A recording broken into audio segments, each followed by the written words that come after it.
बिस्मिल्लाहिर्रहमानिर्रहीम नाबदु नसल्ली अला रसूलिहिल करीम अम्मा बाद। अस्सलाम वालेकुम। मैं आज सबसे पहले आप लोगों को जो है ईद मिलादुल नबी की दिल के गहराइयों से मुबारकबाद पेश करता हूँ। आगे मैं टीचर डे के मौके पे जो हमारे यहाँ पर जितने असातिज़ा मौजूद हैं, मैं इन सभी लोगों को दिल की गहराइयों से मुबारकबाद पेश करता हूँ। टीचर बनना एक बहुत आसान बात नहीं है। कह देना हम लोग ये सोच लिए एक टीचर जो है, टीचर का मुकाम मेरे नज़र में बहुत बड़ा मुकाम है। अगर वालिदैन के बाद अगर किसी का मुकाम अगर दिया गया है इस्लाम में, तो वो आपका उस्ताद है। उस्ताद सिर्फ एक बच्चे को नहीं पढ़ाता है, उस्ताद पूरे एक जनरेशन को पढ़ाता है। और जब तक उस्ताद अगर अच्छा नहीं होगा, उस मुल्क की तरक्की नहीं हो सकती। तो ये कह देना कि उस्ताद बहुत आसान, हमको सबसे पहले उस्ताद टीचर बनना पड़ेगा। जो है हमें वो बन के दिखाना पड़ेगा। और मुझे मालूम है यहाँ पर जो मैक्सिमम लोग बैठे हुए हैं बहुत अच्छे उस्ताद हैं, और इनकी वैल्यू को हम लोगों को समझना चाहिए, रिस्पेक्ट करना चाहिए, इनके लिए दुआएं करनी चाहिए कि अल्लाह ताला इनको तंदुरुस्ती दे और लंबी उम्र दे। जब तक कोई नेशन तरक्की नहीं कर सकता जब तक उस मुल्क के जो है उस्ताद बेहतर ना हो। तो मेरे नज़र में वाकई अगर उस्ताद की अगर वैल्यू मैं बताऊं तो घंटों लग जाएगा जो है उनकी जो है अगर वैल्यू बताने लग जाए तो। लेकिन मैं ये बार बार कहूँगा, लेकिन हम लोगों पर भी जिम्मेदारी बनती है, हम भी जो हमारे मुल्क के मुस्तकबिल हैं उनके बारे में सोचें कि इन बच्चों को कैसे बेहतर बनाना। कह देना तो बहुत आसान है, हमको फिक्र करनी चाहिए। और मैं ये बता रहा हूँ आपको, अगर ईमानदारी के साथ अगर बच्चे के लिए आप जो उनके मुस्तकबिल के लिए अपने फिक्र करते हैं, तो अल्लाह आपको उसका सिला देगा। पैसा तो आपको मिलेगा, लेकिन उसके साथ जो इज्जत और सुकून मिलेगी उसका कभी आप तसव्वुर नहीं कर सकते। मैं एक टीचर तो नहीं हूं, लेकिन आप लोगों के साथ रहते रहते जो मुझे भी, मेरे अंदर भी एक टीचर की खुशबू आ गई है। और बच्चे यही समझते हैं सर भी कुछ पढ़ाते होंगे, और इसका वैल्यू मैं आपको बताऊं, मैं नाम नहीं लेना चाहता हूं। एक छोटा सा वाक्य मैं सुना रहा हूं। तकरीबन 7-8 साल पहले का जो है, मैं स्टेशन अलीगढ़ रेलवे स्टेशन पर ईद का टाइम था, एक साहब को मैंने छोड़ने के लिए गया। जाने के बाद यकीन मानिए वहां पर 15 मिनट में खड़ा था, कम से कम नहीं कुछ तो 500 स्टूडेंट, सर मजहर सालेकुम। मैं जिनको छोड़ने गया था वहां पे, उन्होंने कहा मजहर या तो आप चले जाओ या मुझे रिटायरिंग रूम में बैठा दो। चूंकि वो अपने मिसेज के मोहतरमा उनके साथ थी, उनको तो जानता नहीं था। क्या ऐसा क्या तुमको हर बच्चा सलाम? मैंने कहा वजह है कि मैं बच्चों के बीच में जो है 24 आवर्स में मैं 16 घंटे रहता हूं। सिर्फ मैं घर पे लाइब्रेरी में या डिपार्टमेंट में हो तो बच्चों के बीच में, कोचिंग में हो तो बच्चों के बीच में, मेरी नींद भी खुलती है तो बच्चों के ख्वाब देखता हूं, और मुझे बच्चे ही दिखाई देते हैं। यही वजह है कि यहाँ पर ये जो बच्चे जो सलाम उनके बीच में, उनके साथ आज तक हमारा मोबाइल जो है, लोग थोड़ा सा आगे बढ़ने के बाद अपना मोबाइल चेंज कर देते।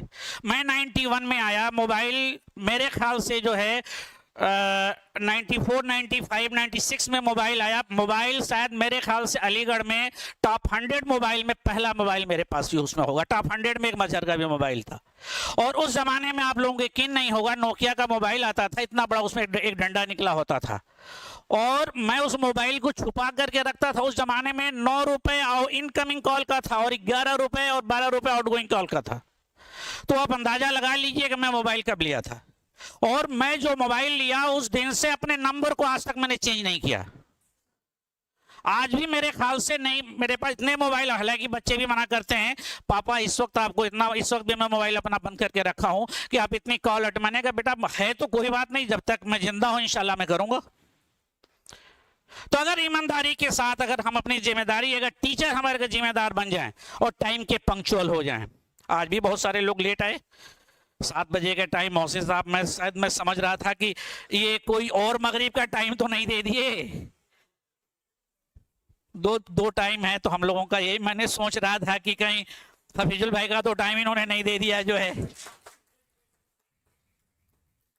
तो खैर आज के लिए तो माफी है, सब लोगों लेट आए तो कोई बात नहीं, लेकिन तो इसलिए मैं कहूँगा कि हमको टाइम का पंक्चुअल होना पड़ेगा, हमें अपनी जिम्मेदारी समझनी पड़ेगी। और वाकई टीचर से बड़ा मुकाम मैं किसी का नहीं मानता। मेरे नज़र में अगर आप पूछेंगे, मैं भी एक टीचर का बेटा हूँ, मेरे दादा भी टीचर थे, लेकिन उससे बड़ा मुकाम कोई नहीं मानता मैं। और जितना रिस्पेक्ट, जितना सुकून इस फील्ड में है, उतना किसी भी फील्ड में नहीं है। तो आप इस बात को नोट कर लीजिए, आप एक बहुत बड़ी हस्ती हैं और देश के बहुत बड़े एसेट हैं, जो एक बच्चे को नहीं पढ़ा रहे, एक जनरेशन को आप लोग पढ़ा रहे हैं, एक जनरेशन को तैयार कर रहे हैं, पूरे कंट्री को आप पढ़ा रहे हैं। पूरे कंट्री की जिम्मेदारी आपके ऊपर है। अगर मुल्क को अच्छा बनाना है तो हमें टीचर को अच्छा बनना पड़ेगा, और जब तक टीचर अच्छा नहीं बनेगा, जब तक वो मुल्क तरक्की नहीं कर सकता। इस बात को आप लोग नोट करके रख लीजिए। टीचर सिर्फ क्लास नहीं लेता है, टीचर बच्चे को देख के बता देता है ये बच्चा कल को क्या बनेगा। इतने टीचर के अंदर गट्स होते हैं कि बच्चे के बॉडी लैंग्वेज से समझ जाता है कि बच्चा करे आने वाले वक्त में क्या करना चाहता है, क्या करेगा ये। और नो डाउट अगर वाकई अगर बेहतर टीचर है तो बच्चे के लिए अपनी जान की बाजी लगा देगा।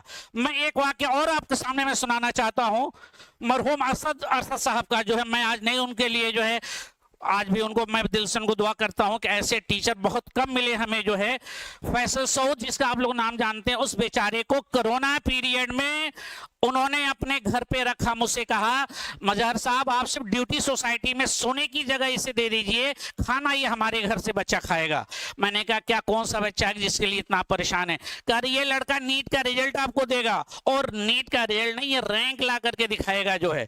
तो मैंने कहा अरशद साहब खाना सिर्फ आप नहीं खिलाएंगे, खाना मैं भी खिलाऊंगा, और रहने को भी ड्यूटी सोसाइटी में उसको मैं करूंगा, कोई दिक्कत नहीं होगी। उन्होंने कहा नहीं, खाने का मजहर साहब जिम्मेदारी मेरी रहेगी।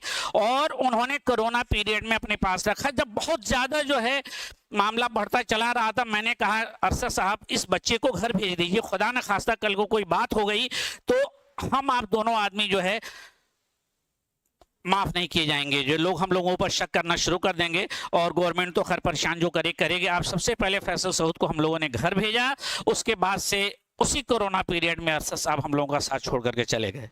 तो उस्ताद का ये मुकाम होता है जो बच्चे के पेपर देने से पहले उसकी रैंक का उन्होंने बता दिया था मुझे, ये बच्चा आपको रिजल्ट नहीं, आपको रैंक ला करके दिखाएगा। और वही फैसल सऊद, और सेम उसी वक्त जो है, उसी साल जो है उसने जो एम्स क्वालिफाई करके दिखाया।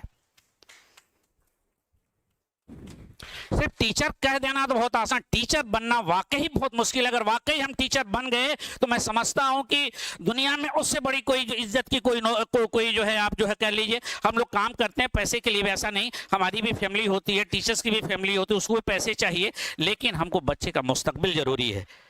बहुत सारे टीचर बच्चे को जो है कहीं भी पढ़ाएं, बीच में धोखा दे करके चले जाते। अरे भाई मैं कहता हूं कि आप जहां पढ़ाइए सेशन कंप्लीट करिए, बच्चे के साथ मजाक मत करिए पैसे के लिए आप।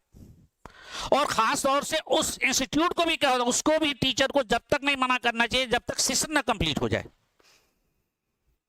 तो हम लोगों का दोनों आदमी का जो रिश्ता है, मैं तो अपने आप को टीचर कैटेगरी में रखता हूं। मैं कभी ये नहीं समझता कि जो है मैं ड्यूटी सोसाइटी का कुछ, मैं अपने आप को अभी जीरो मान के चलता हूं। लेकिन ये मैं जरूर जानता हूं कि हम दोनों आदमी के ऊपर जिम्मेदारी बनती है।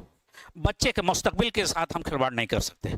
अगर हम खिलवाड़ कर रहे हैं तो हमको माफ नहीं किया जा सकता। इस बात को आप लोग नोट कर लीजिए, कोई भी हो।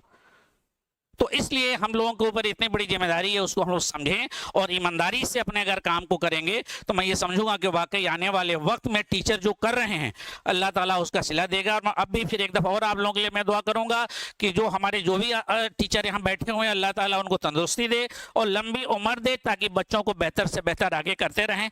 और इसी अल्फाज के साथ मैं अपने बात को ख़त्म करता हूँ। थैंक यू, अल्लाह हाफिज़ व आखिर दाना अल्हम्दुलिल्लाहि रब्बिल आलमीन।